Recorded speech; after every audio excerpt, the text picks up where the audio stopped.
नमस्कार रसिक हो.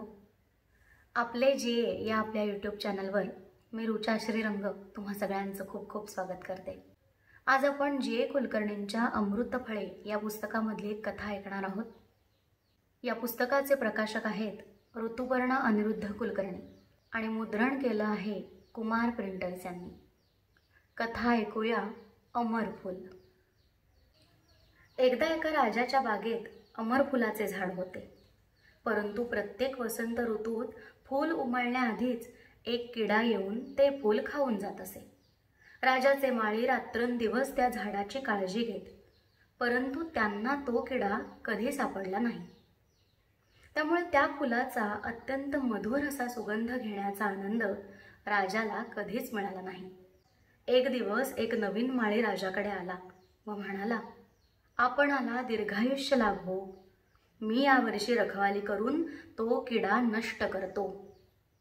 बाबा रे, आत्तापर्यंत 100 माळी येऊन गेले, त्यांना त्या कामात कधी यश मिळाले नाही.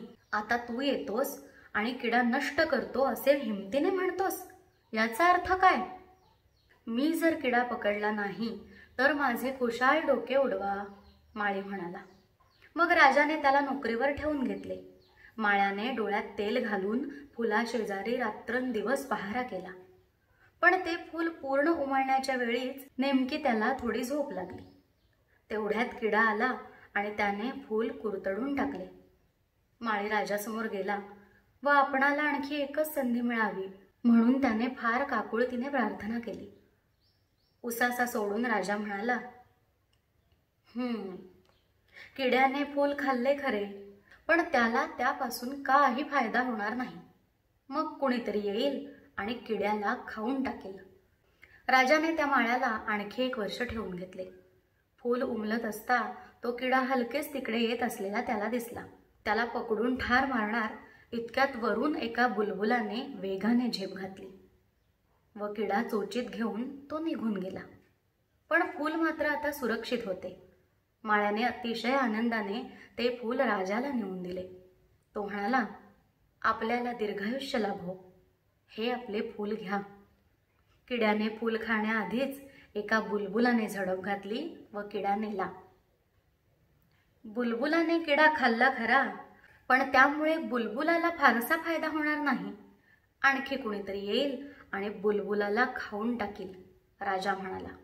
पुन्हा एकदा वसंत ऋतू आला. तेव्हा माळ्याला तो किडा पुन्हा दिसला व पुन्हा एकदा बुलबुलाने त्याच्यावर झडप घातली.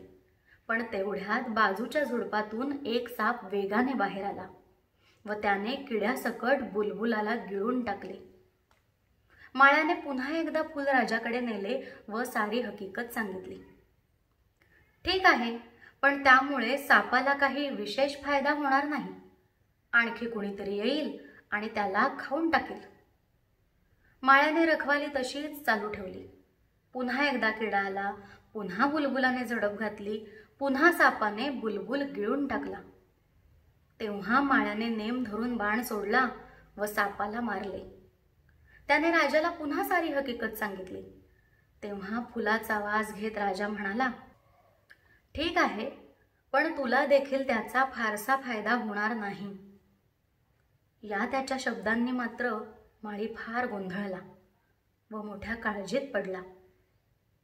एकदा बागेत काम करत असता तो एका संगमरवरी पुष्करणीजवळ एक झुडूप कातरत होता. त्यावेळी आपल्या सखी दासींसह राणी त्या ठिकाणी आली. तिने अंगावरील वस्त्रे खाली उतरवली व ती जलविहारासाठी पाण्यात उतरली. आपण तिच्या दृष्टीस पडू नये म्हणून माळी शेजारच्या झाडातच लपून राहिला. काही वेळाने राणी पाण्याबाहेर आली.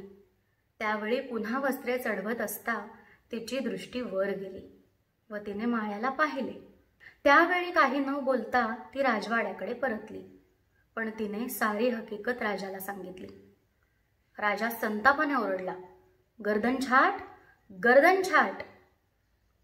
तात्काळ हातात उघड्या तलवारी घेतलेले अनेक गर्दन छाट त्याच्या समोर आले. त्यांनी लवून मुजरा केला व राजास म्हटले, काय हुकूम आहे? त्या माळ्याला पकडून आणा आणि त्याची गर्दन छाटून टाका, राजा म्हणाला.